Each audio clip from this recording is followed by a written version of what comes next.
यात्रा आरंभ कर दी थी। तो यात्रा आरंभ करी, कहते नदी आती थी बीच में। साधु ने क्या किया, नाव के अंदर धन को रखा। पहले जैसी पार होने के लिए जा रहा था, भगवान डंडी का भेष बनाकर चले गए और नदी किनारे पहुंच गए। और राजा साधु से जाकर के पूछने लगे, अरे भैया साधु, तेरी नाव में क्या है? तो साधु पहले हंसा और हंस के कहता है, महाराज आपको क्या चाहिए? मेरी नाव के अंदर तो बेल और पत्ते भरे।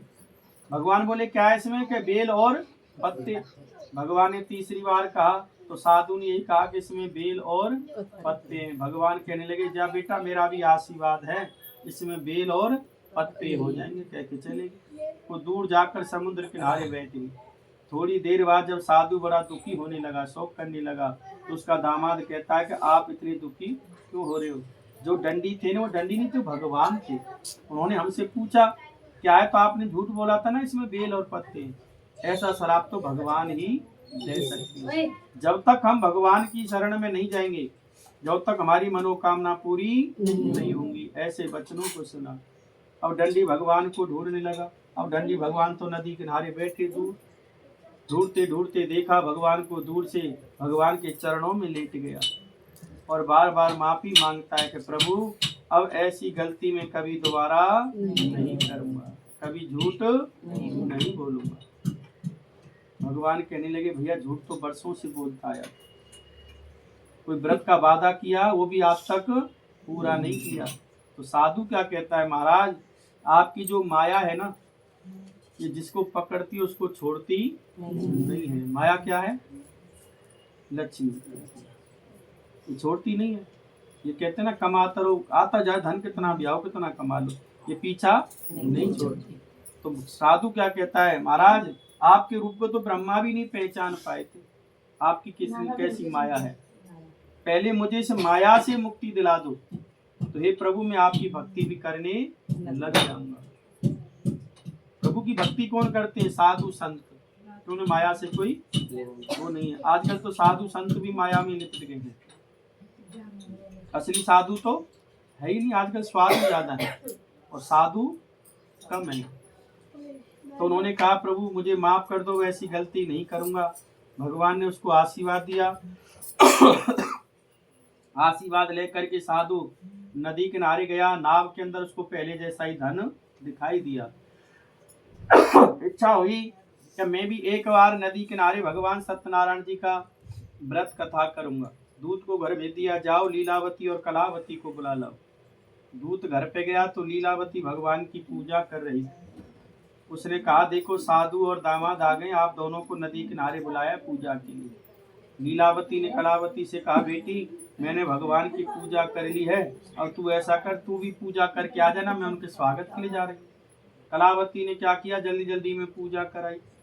कथा हुई, आरती भोग लगाया, जैसे श्री फल का प्रसाद दिया, प्रसाद छोड़कर चली। भगवान के प्रसाद का अनादर करके गई। भगवान रुष्ट हो गए। भगवान ने क्या किया, उसके पति को नाव सहित पानी में डुबो दिया। जब कलावती ने अपने पति को नदी के अंदर डूबता हुआ देखा तो सबसे सहायता मांग रही थी, अरे मेरे पति को बचा दो, मेरे पति को बचा दो। पर कोई बचाने वाला वहां पर नहीं था।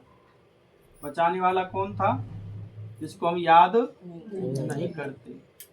जब देखा कि कोई नहीं बचा रहा, पर अंत में बड़े सारे परिवार ने प्रार्थना करी, हे प्रभु हमसे, हमारे परिवार से ऐसी क्या गलती हुई जो आपने हमें इतनी बड़ी सजा दी।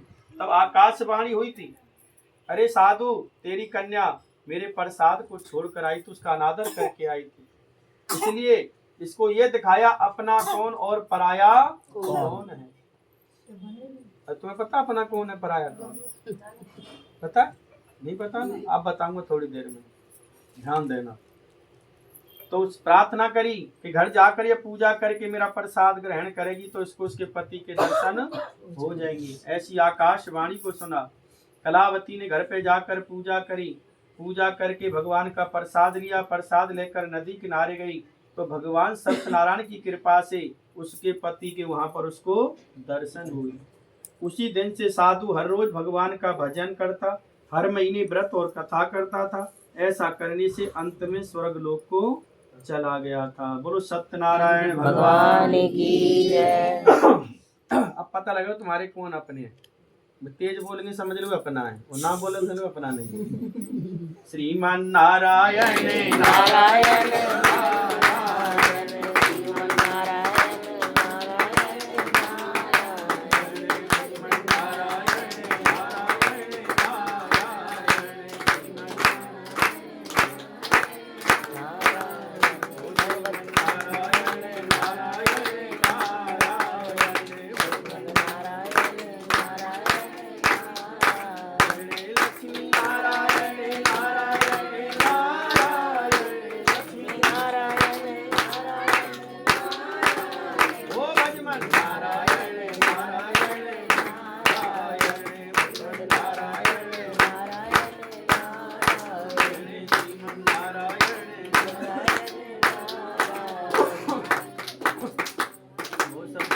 भगवान की जय।